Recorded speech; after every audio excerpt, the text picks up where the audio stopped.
Hi folks, Greeno here. Where am I today? I'm out and about and I'm in Dorchester and I'm outside Côte Brasserie. Now this is a chain all around the country. It's kind of like a French bistro type place. Why have I come here today? Well, if you look here, they have a Christmas menu on at the moment. Nowhere does Noel like us. 3 courses, $37.95 though. It's the most expensive Christmas menu I've come across so far. It looks good on the billboard here. What will it be like though? Let's get inside and find out, shall we?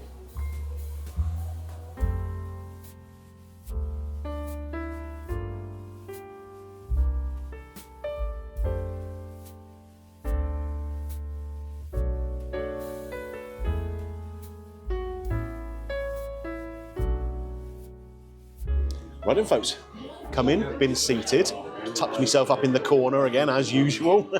It's quite a busy restaurant in here today. I'd say probably about, certainly over half, maybe 2/3 of the seats are taken in the restaurant. And this is just a midweek lunchtime, so it's obviously quite popular in here. Very nicely appointed, nice lighting. I like the vibe of the place. There's a nice buzz of people enjoying themselves too. Now, coming in over lunchtime, there's a bunch of different menus available. Obviously, we have the Christmas one that I'm going to be taking. There is also an a la carte menu option, but they also have a prix as well. So you can get a 3-course lunch in here for $21.95. Fairly limited options, but it looks good. So maybe in the new year, we'll come back and give that a try. But today, it's all about the Christmas menu. So we've got 5 different starters on here. I've gone for the Brulee Camembert. Kind of the most French sounding thing on the menu, to be honest with you. Caramelised cheese, grape chutney, walnuts and toasted sourdough. That sounds right up my strata, that does. I've gone for the roast turkey. It's a roast turkey ballotine for the main course. That's going to come with some stuffing, some vegetables. It's kind of just a little French twist on the British roast turkey dinner. And for pudding, there's a few interesting little options. There's a Christmas pudding nougat, which I thought sounded quite good. But I've got a chocolate praline tart, and I love praline.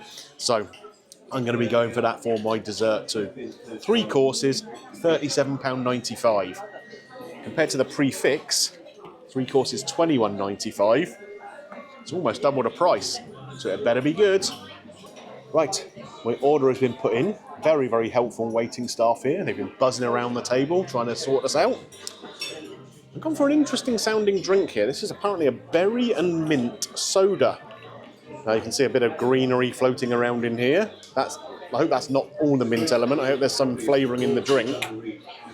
But this had better be good because it's about a half pint and it's $4.95. More expensive than beer. Nearly as expensive as wine.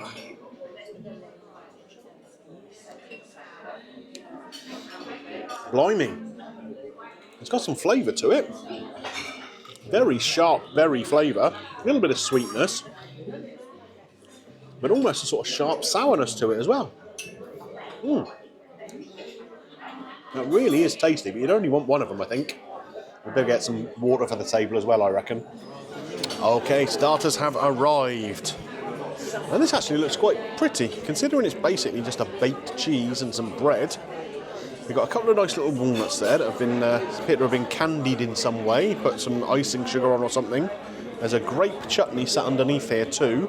It's kind of like a pickly element. And then of course the cheese, which has been really nicely caramelised on the top, you can see there.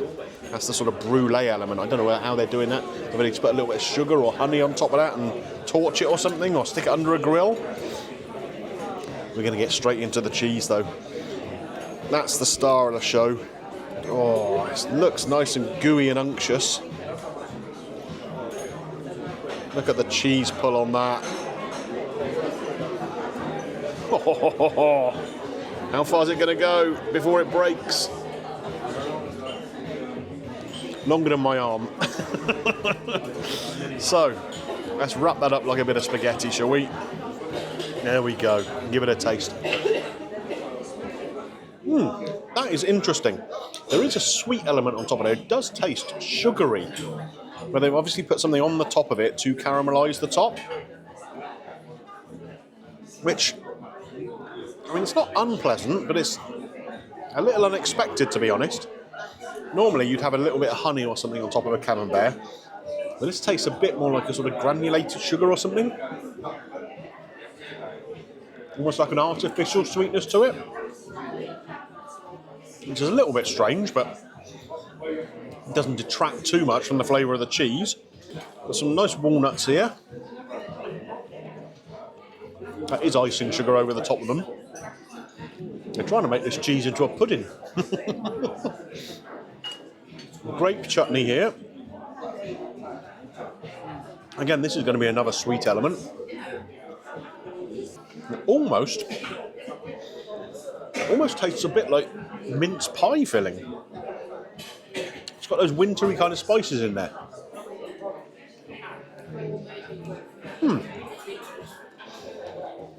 It's interesting. It's a bit weird, but it's interesting. Right, let's see if we can get a bit of this cheese onto the bread. Let's go with this end here.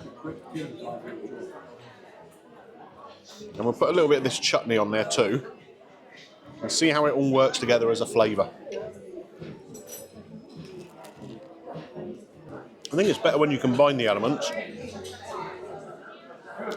You pick up sweetness and a little bit of spice from that grape chutney. And it kind of masks that little sweetness that's on top of the camembert. And it benefits from that, let me tell you. It does taste better when you're hiding that little bit of artificial sweetness. Let's go again. But this time we're going to put a bit of the walnut on there as well. Only 2 little halves of walnut here, so not much to go around, it has to be said. See if I can sort of break it in half or something. There we go.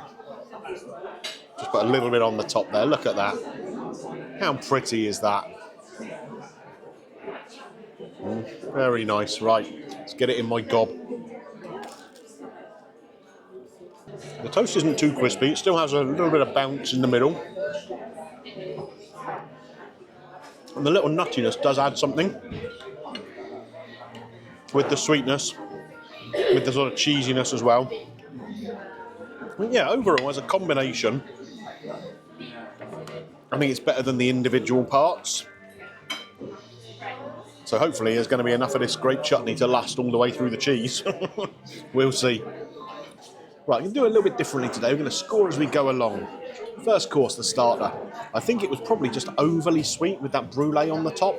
It could have done with a sharp element on there, a couple of Cornish on, something like that, just to give you a little different flavour profile. It just became a little bit cloying towards the end.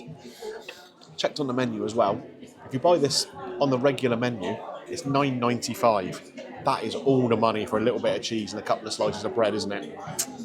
Yeah, I think that's probably I don't know, 2.5 out of 5 starter maybe. Let's hope the main course is better. Okay then folks, main course has arrived and here it is. So, a couple of thoughts right from the start. You've got this watercress on the top. Now, the food is very hot. This is just wilting into something not very pleasant looking, to be honest with you. It kind of looks like gone off salad when it goes like that, doesn't it? So if you move that to one side, on the positive side, the plate is very, very hot. On the negative side, as the waitress was coming to the table, you can see here, she's kind of tipped the gravy towards her and it's all ended up going all over the plate. But what I will say, once you move that greenery off the top, it's kind of a festival of beige, isn't it? You've got the kind of the turkey with the stuffing inside it, bacon wrapped around it. The pig in blanket, which apparently is only keeping his feet warm, because this the top end of him is not in a blanket. These little crispy confit potatoes, which look kind of interesting. And then these baby little chantenay carrots. Now these are really tiny. And these are apricot and honey glazed or something like that apparently. So, tell you what, since we've got one on the fork, we'll start there, shall we? So it's a roasted carrot. Still has quite a nice texture to it. They're okay. But bear in mind, that's the only vegetable element on this plate, aside from this watercress, which no one's going to eat, I wouldn't have thought. 6 of these tiny, tiny, tiny little carrots. They're tasty enough, but yeah, you just like something green on there, some cabbage or kale or sprout even. Let's move on to the pig in blanket now. as I said, he's only half in a blanket. You can see that down here. You can almost see his belly button. But if I turn this round, look at that side of it. Burnt. So that's not great either, is it? Anyway, let's give it a try.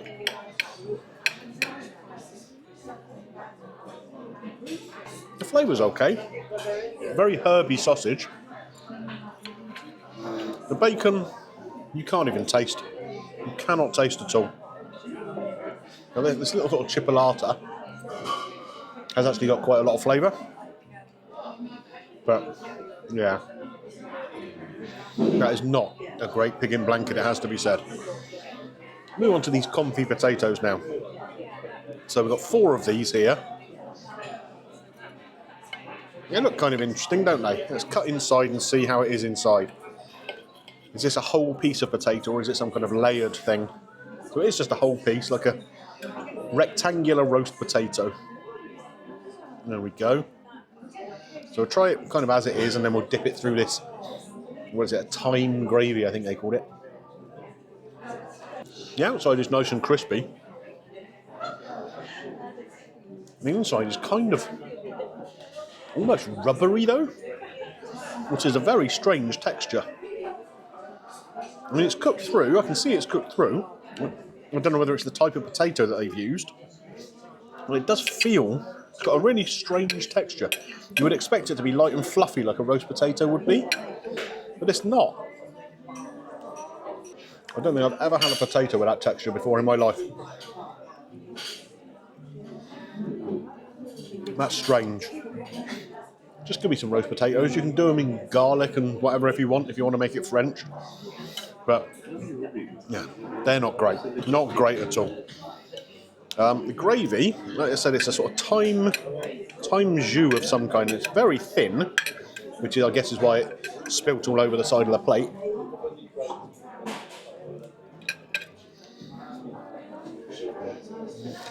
It's not what I call a gravy. It doesn't have a great depth of flavour to it. It's okay, but yeah, you just want a little bit more intensity. The French are known for their sauces, aren't they? Not this one, they're not.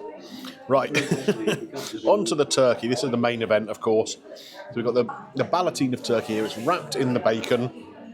Hopefully this bacon tastes better than the one around the pig in blanket. And we have some stuffing in the middle. Let me bring this up a little bit closer so you can see how it's constructed. There we go. Now, cut it in half and get it in. That is the best thing on the plate. The stuffing is nice and herby, but not overpowering like a sage and onion stuffing can sometimes be. The turkey itself is actually quite nice and moist. That's one of the things when you cook things in a ballotine, you're wrapping it in something so it's keeping the moisture in, and then you kind of colour the outside at the end. But again, the bacon's lost, which I find strange. You would expect, as that bacon crisps up on the outside, that you're going to get that sort of intensity of flavour as the fat starts to crisp, the saltiness of the bacon. But it's just not there. It's not there. So, what am I thinking about this overall? It's not ideal as a Christmas dinner. I'll tell you what, if I put this on the table, Christmas Day, Mrs. Greeno and the kids would, well, they'd riot probably, and walk out and go and hit a selection box and eat loads of chocolate instead.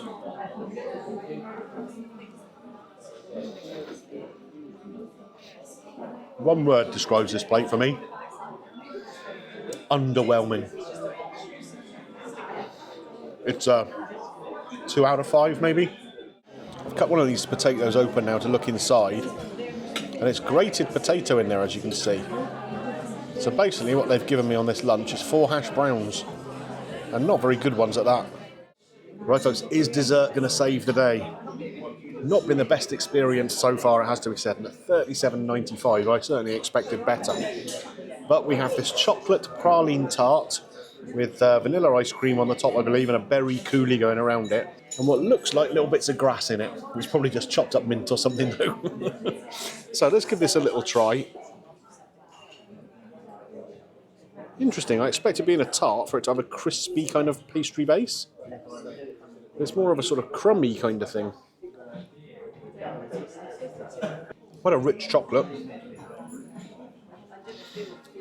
I'm not getting much of the praline sense. When I think of praline, I want that really kind of sweet, nutty, caramelly kind of thing.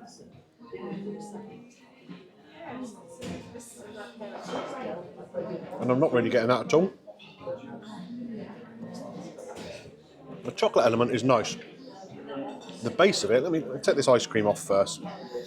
We'll sort of turn it over and have a little look. As you can see here, this isn't pastry, look, it's just cakey. It is basically cake. I mean, it doesn't really taste of anything in the base even. Right, let's get some of this berry coulis in here. I quite like berries and chocolate working together. It's not overly sweet, the berry coulis. It does have a good amount of sharpness to it. And that kind of cuts through the richness of the chocolate a touch. I'm still trying to work out how that's praline. I don't get any indication of praline at all in there.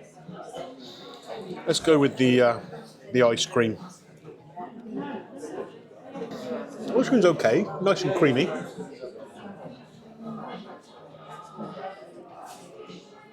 Well, I did just get like a little piece of ice in there, which normally to me suggests it might have melted a little bit and been refrozen. There's definitely ice crystals in there. That is definitely indicative. Maybe it's been left on the side, but yeah, not great. So I was hoping this was going to save the day. It hasn't. I mean, yeah, another 2.5 out of 5 maybe. Maybe, yeah, 2.5 out of 5 I think. Ho-hum. Right then folks, now, in French, if you say Merry Christmas, that's Joyeux Noël. Was this Joyeux Noël? Absolutely not. More like Misérable Noël. Good Lord above. The starter, too much sweetness on there. I mean, it kind of worked a little bit when everything was together, but it's ill-conceived. Needed some sharpness on the plate, a couple of cornichons or something. The main course, absolute outrage. Really is. Just those little carrots is the only veg on the plate. Burnt pigs in blankets. Those little potatoes, I was chatting with the waitress afterwards. She said she put some in a breakfast baguette this morning because they're basically hash browns. The dessert, I mean, was probably the tastiest thing, but it wasn't what it said it was going to be. It wasn't a tart because it had a cake base and it didn't have any praline in it. Do you go there for your Christmas treat? Absolutely not. £37.95 that cost. Like I say, they got a prefix lunch menu, just a regular lunch menu, that's £21.95. I'm sure the options on there are just as good as what I've had, if not better. Just get that. Like I say, £37.95 for that. £4.75 for the berry drink, so that's £42.70, and a 10% service charge on top of that. We're talking like best part of 50 quid, aren't we? Well, over £45 anyway, for that really very, very disappointing lunch. Cote, you've let me down. Overall score, I mean, it's no better than the 2.5, definitely not. The servers were nice and friendly. Not brilliant, but nice and friendly. But yeah, there's nothing there that would suggest to me that's where you should be going for a Christmas lunch. Does it get Greeno's green light? No. Absolutely not. And not even an amber light either. It's just into the red light. Don't go there. Right, folks, if you've enjoyed this video of the Christmas lunch menu here at Cote, then, well, you've enjoyed it more than I have, if you've enjoyed it, that's for sure. But if you have, click a thumbs up on there for me. It does help with the channel. And if you're new around here and you like the style of video, have a little look through the back catalogue. There's around 250 videos in there now, so there's bound to be something else that catches your fancy, isn't there? Right, onwards and upwards, hopefully, on to better things. But where will I be next? You'll have to wait and find out in the next video, won't you? I'll see you then.